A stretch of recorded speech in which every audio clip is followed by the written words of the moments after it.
to award RFP-W-8357 to Johnson Controls Incorporated for guaranteed energy contracting services for the wastewater treatment plant and to execute project development agreement for the technical energy audit of the wastewater treatment plant. Good evening. I need a motion and support. So moved. Support. Motion by Mr. Stevens, support by Mr. Green. Any discussion?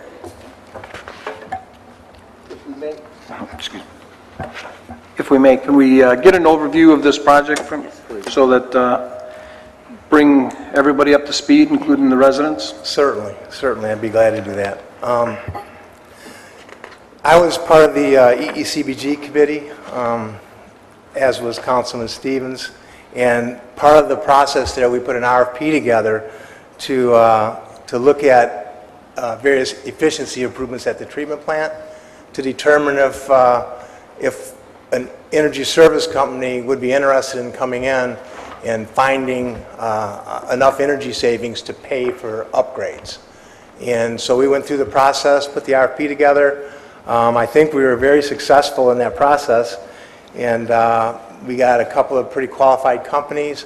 The committee ended up selecting Johnson Controls, and so what we're requesting tonight would be the first phase of that process, and that would be to conduct the energy audit, which, because of the number of items we have, I think it's in your packet, pretty detailed scope of what we're going to be looking at, both process improvements as well as facility improvements, each with some sort of an energy savings associated with it. So when we get done with that audit phase, we will take the biggest energy saving items, package those together into a guaranteed energy project, and come back to City Council for approval at that time. And as part of that contract, Johnson Controls will be guaranteeing the savings will be sufficient to pay the debt retirement costs for the project itself. So that's the whole process in a nutshell.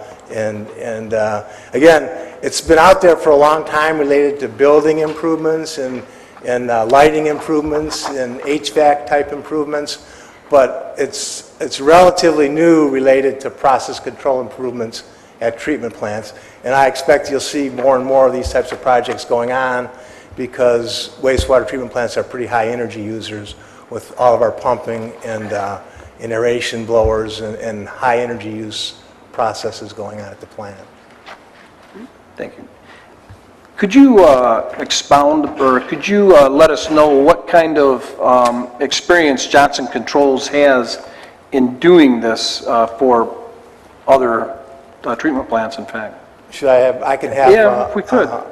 Dan Mack is here from Johnson Controls, so I can bring Dan Mack up to speak to that. Good evening. Thank you for being here. Good evening, members of the council.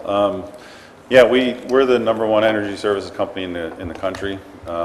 Second one is we're probably twice as large as they are. So we started performance contracting, and it was a natural progression for us to move through cities, once we started looking at lighting and HVAC improvements and energy controls, to get into the processes, the plants. So we've been doing those for about 10 years now. We've done the city of Fort Worth, Texas, Baltimore, Maryland, quite a few, probably 6 in New York, and quite a few out west. This will be the first project of this nature in Michigan for any wastewater treatment plant, which we're pretty happy that the city has the forethought to be able to look at something like this, to get the improvements done without actually having to ask for more money from the citizens. So we're pretty excited about this project. Okay. That's all I have, Madam Chair. Thank you very much. Any other comments from council members? Madam Chair. Ms. Comartin? Good evening, Mr. Mona. Just a question for you. Have you started any of the testing on any of the HVACs in the department yet? The testing? Yes. Under this project? Yes. No, not at this time. Okay, no. nothing in Are you referring to the earlier discussion? Yes. Well, I think you were talking about the maintenance contract that we currently have, right? Okay, and then they went through and inspected all of them. Was it for quality purposes? No, that was our maintenance contract, because we have very old heating and cooling systems throughout the treatment plant. It's kind of a nightmare to keep those things maintained. And then periodically we get beyond our routine maintenance and we'll have a failure. And so when that happens, the costs kind of jump up for that period. And I think I've noticed a peak in it. that's what the controller was referring to, and I think he mentioned the EECBG, Right, which but- is what we're talking about now. A big part of what we're going to be looking at is improvements to the efficiency to our HVAC system, and then probably automating some of the management of those systems throughout the main building. Are you trying to look at a focus percentage that you want to attain by this package, like of savings? Really, I won't know that exactly until we do the audit. It'll be a pretty detailed audit, and I'll know a lot more. All right, could you just keep council informed of the audit and what percentages we're looking at in savings? I'd appreciate it. And Okay. I'm sure everybody else will too. Thanks. Any other comments from council members? This may be completely, well, first question, did I understand correctly that more than one company responded to the RFP? Yeah, we had two companies. We had Siemens and Johnson Controls. Okay, I realize it's an RFP, but I didn't catch any of the details as far as what was provided by Siemens.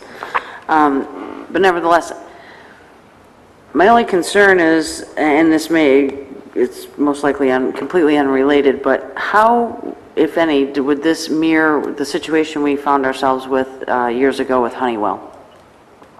It's pretty unrelated because I think what you're talking about with Honeywell, there's a process called measurement and verification. If you don't do a measurement and verification step up front and determine exactly what it is you're going to compare against, then it's pretty hard to determine savings.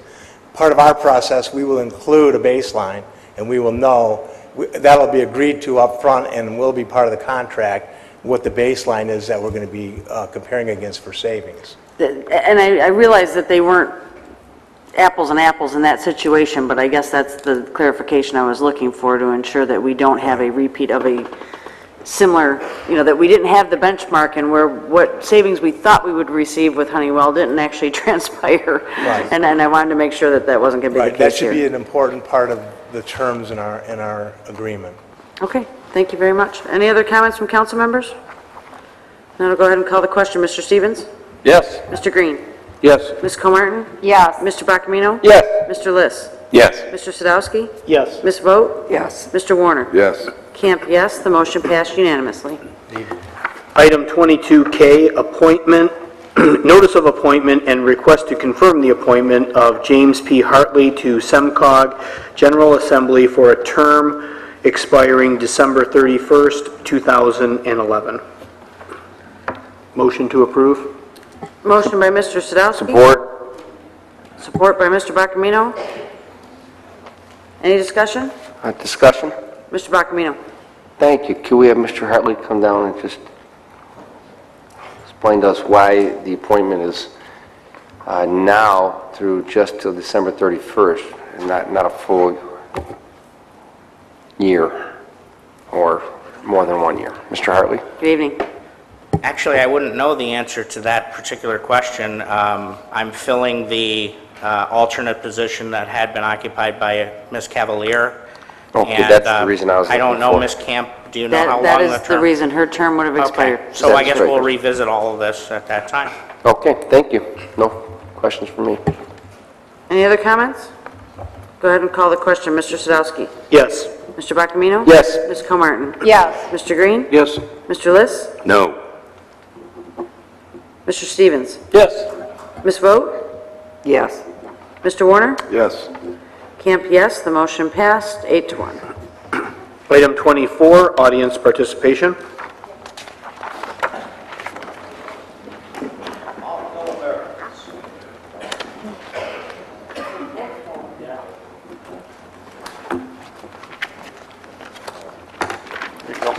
Thank you. First speaker tonight is Sue McCormick. She may have been here earlier. Next speaker, I apologize, but it looks like Latrill, last name, Latrill? Tammy. Oh, yes, good job. Tammy Latrill. Next speaker, Chris Pasternak.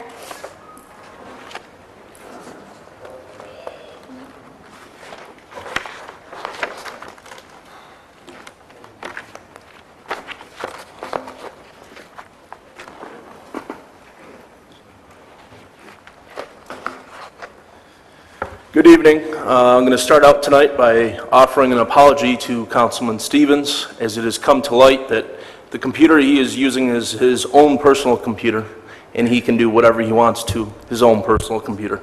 So sorry about any issues in the past.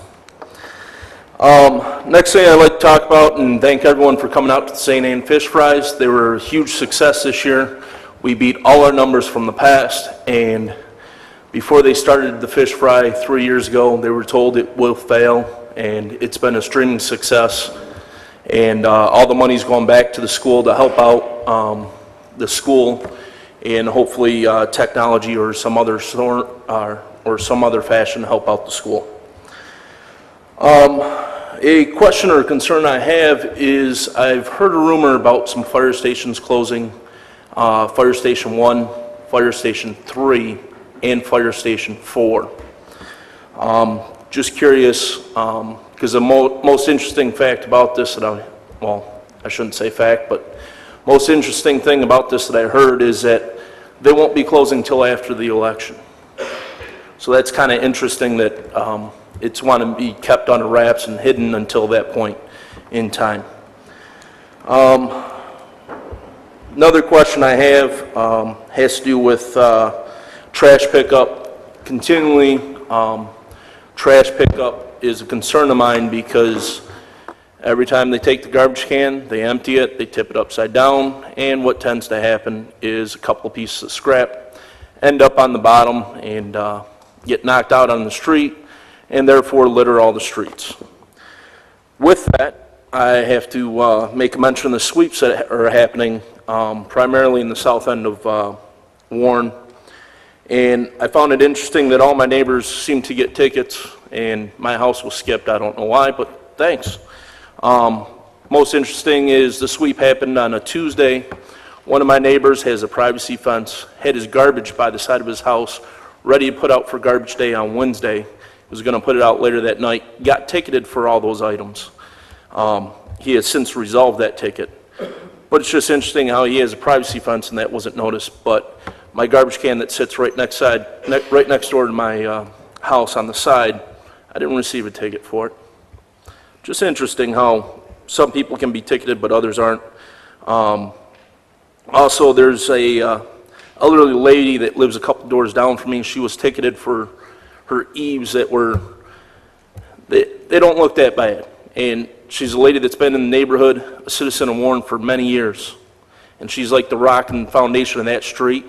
And she was ticketed to have done in, it was either 3 or 5 days, to scrape the paint off the eaves of the house and repaint it within 3 to 5 days. I think that's absurd. That it's just absurd to ask someone to do that of that age, and I don't know how it was decided or what happened.